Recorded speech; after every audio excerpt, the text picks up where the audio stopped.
Hello বন্ধুরা, তোমরা সবাই কেমন আছো? আজকে সানডে স্পেশাল রান্নার একটা ভিডিও নিয়ে চলে এসেছি। আজকে বাড়িতে রান্না করছি আলু দিয়ে মটনের পাতলা ঝোল। যেহেতু গরম পড়েছে তার জন্য রিচ করবো না। আর তোমরা আলু দিয়ে মটনের ঝোল কীভাবে রান্না করো অবশ্যই আমাকে কমেন্ট করে জানিও। আর আমি যেভাবে রান্না করি সেটাই তোমাদের সাথে আজকে শেয়ার করতে চলে আসলাম। তা দেখতেই পাচ্ছ এখানে তেল গরম করে নিয়েছি এবং আলুগুলো ভাজতে দিয়ে দিয়েছি। আর এবারে যে মটনটা নিয়েছি, এখানে তোমার 2 কেজি মটন ছিল, এটা আমি এবার ম্যারিনেট করব। দই, হলুদ আর তেল, সরিষার তেল দিয়ে ভালো করে একটু ম্যারিনেট করে রেখে দেবো। তা চলো, ওদিকে আমার আলুগুলো ভাজা ভাজা হয়ে যাচ্ছে। এবার আলুগুলোকে আমি ভাজা হয়ে গেছে, এবার তুলে নেবো। এবার ওর মধ্যে গোটা গরম মশলা আমি দিয়ে দিলাম।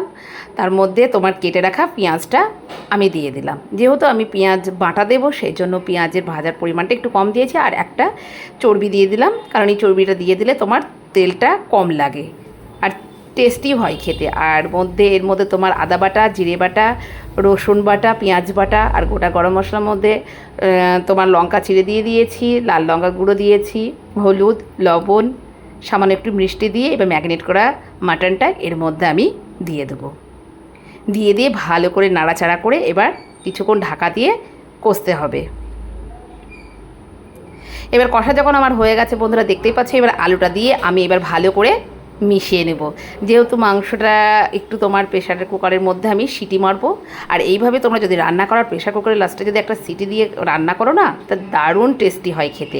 তা দেখতেই পাচ্ছ আমি প্রেশার কুকারের মধ্যে দিয়ে দিয়েছি এবং চর্বি যেটা ছিল লাস্টে সেটা আমি লাস্টে গরম মশলা চর্বিটা দিয়ে প্রেশার কুকারের সিটি মেরে এরকম নামিয়ে নিয়েছি। আমার মাটন পুরো রেডি। আমার রান্নাটা কেমন লাগলো অবশ্যই কমেন্ট করে জানিও। টাটা টাটা বন্ধুরা।